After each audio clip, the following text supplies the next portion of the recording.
Alright mga kaputol, na butas na naman yung ating silicone liner sleeve. Okay, tinatawag na knee sleeve sa ating prosthetic leg. So may pumapasok na naman hangin at nagkakaroon na naman tayo ng difficulty kung paano maglakad. Medyo may sakit siya ng konti. Gagawa natin ng remedyo. So tara, panuorin nyo kung ano yung discarding ginagawa ko. Hindi naman talaga maiiwasan na mabutas ang ating knee sleeve, especially napaka-active ng lifestyle natin. Naghahanap buhay tayo, nagda-drive tayo. Ang dami talaga natin ginagawa araw-araw. Yun nga lang, pag nabutas ang knee sleeve mo, uncomfortable talagang maglakad. Kasi pumapasok yung hangin sa butas. Eh bakit ba nabubutas ang knee sleeve natin? Number one, pwedeng natama tayo o nakabunggo tayo ng matatalim na area or medyo malakas ang impact kaya nagkakaroon ng butas.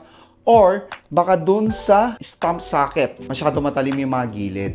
Kaya nabubutas siya, nahihiwa siya.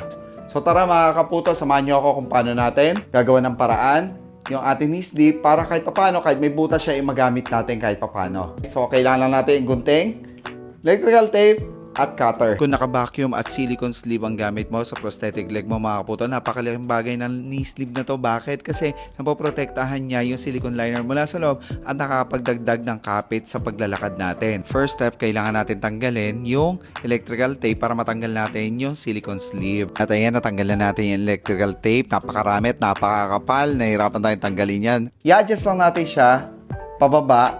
Pero para magawa natin yon, kailangan bawasan natin dito yung knee sleeve para umusad siya at hindi siya matapat dun sa mismong corner ng stump socket natin para hindi siya mas lalong lumaki ang butas. At least natatakpan pa rin siya ng gator sleeve. So yan, tanggalin lang uli natin to. Yan. Knee sleeve. Tapos babawasan lang natin siya. Make sure lang na matalim ang iyong scissors na gagamitin. Ito yung way para at least maprolong pa natin yung buhay ng ating knee sleeve. So, ito yung binawas natin para at least kahit pa paano, maidikit pa rin natin siya nang hindi natatakpan yung vacuum. So, ngayon, ibabalik na natin. Okay na yung size para sa akin. So, let's go.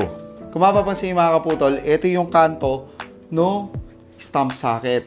Tapos, ito na may butas. So, bumaba yung butas. So, kahit hilahin ko siya, hindi siya mag-absorb ng hangin. So, ito yung tamang adjustment lang. Para sa akin, binaba ko siya. At tapos, may electrical tape pa natin, mga kaputol. So, ang tawag sa ginagawa ko is just a band-aid solution. Okay? So, since o-orderin pa lang natin to kay Espocare.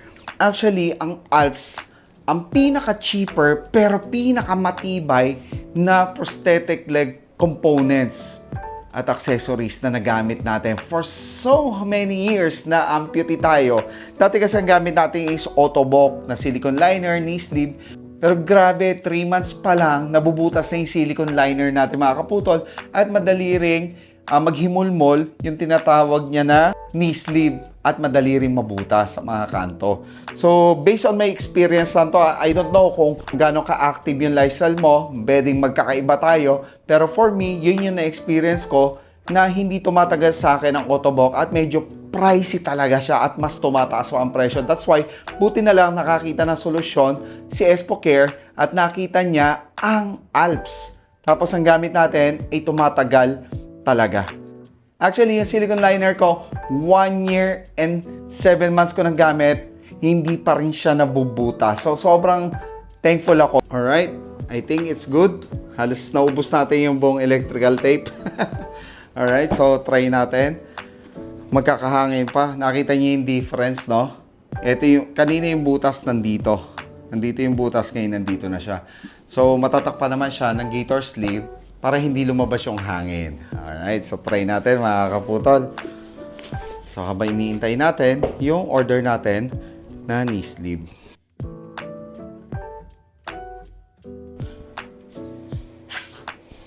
Alright. Tapos, gator sleeve muna. Angat. Gator sleeve. Then, alright. So, ilakad natin.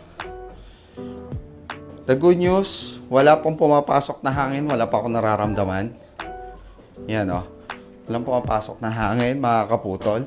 So, ang layo niya, compared dun sa butas kanina, na nandito. Yan o. Nandito na siya. Iba ang layo. So, one of the trusted brand ko ngayon when it comes to prosthetic leg components is the Alps. Yan na nakuha ko is for high activity. So, sana magkaroon din ng solusyon si Alps in the future na mas tumibay yung knee sleeve nila para hindi madaling mabutas kung sakali nabunggo, nabangga, kumanto, tumama kahit saan.